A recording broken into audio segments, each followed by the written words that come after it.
নমস্কার, আপনারা দেখছেন সবার সাথী সংবাদ। রাজ্যের মুখ্যমন্ত্রী মমতা বন্দ্যোপাধ্যায় মালদা সফরে এসে জেলা প্রশাসন নির্দেশ দেন মালদা, মুর্শিদাবাদ এবং নদিয়া জেলাকে নিয়ে যা অফ সেরিকালচার সুরজিৎ চৌধুরী, মালদা মার্চের চেম্বার অফ কমার্স অ্যান্ড ইন্ডাস্ট্রিজদের মালদা জেলা সভাপতি Ujjwal Saha, Malda district forest officer, Malda hotel owners অ্যাসোসিয়েশনের সম্পাদক কৃষ্ণেন্দু চৌধুরী, এছাড়াও উপস্থিত ছিলেন বিভিন্ন সরকারি দপ্তরের আধিকারিকেরা।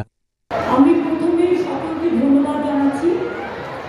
মালদাবাসী, আমার মা বোনেরা, আমার শ্রমিক কৃষক, ছাত্র যুবক এবং অবশ্যই আমার কন্যাশ্রী, শিক্ষাশ্রী, মেধাশ্রী, সবুজ সাথী, স্মার্ট কার্ড সহ সকলকে, আমবাগান, রেশম শিল্প, সমস্ত আইসিডিএস শাখা থেকে শুরু করে সকলকে আমার অনেক ধন্যবাদ।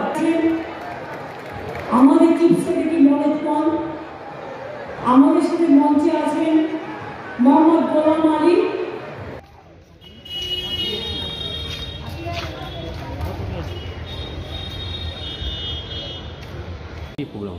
আমাদের ডিস্ট্রিক্ট ট্যুরিজম কমিটির মিটিং ছিল আজকে, যেখানে আমাদের যে ট্যুরিজম স্পটস আছে এবং যেগুলো আরও আপকামিং পোটেনশিয়াল আছে সেটা নিয়ে আলোচনা হয়েছে।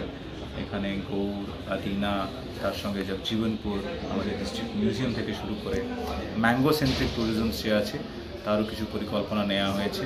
আমরা আমাদের মালদা বেস যে ট্যুরিজম সেটাকে আরও কী করে প্রমোট করতে পারি সিল্ক সহ, তার জন্য আজকে অনেকগুলো পরিকল্পনা রিভিউ করা হয়েছে, কিছু টাইমলাইন্স দেওয়া হয়েছে এবং ট্যুরিজম রিলেটেড ইনফ্রাস্ট্রাকচারকে ইমপ্রুভ করা, যাতে কমিউনিটি টয়লেট থেকে শুরু করে পানীয় জলের ব্যবস্থা থেকে শুরু করে লাইটস থেকে শুরু করে তাদের সেফটি, সিকিউরিটি, কনজারভেশন, প্রিজারভেশন প্রত্যেক অ্যাসপেক্টে আজকে ডিটেলে আলোচনা হয়েছে।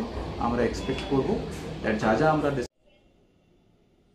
মালদা জেলার ট্যুরিজম শিল্প ডেভেলপ করার জন্য আজকে পশ্চিমবঙ্গ সরকারের পক্ষ থেকে মালদা জেলা প্রশাসনের ডিএম সাহেব সমস্ত কনসার্ন ডিপার্টমেন্টকে নিয়ে আজকে মিটিং ডেকেছিলেন।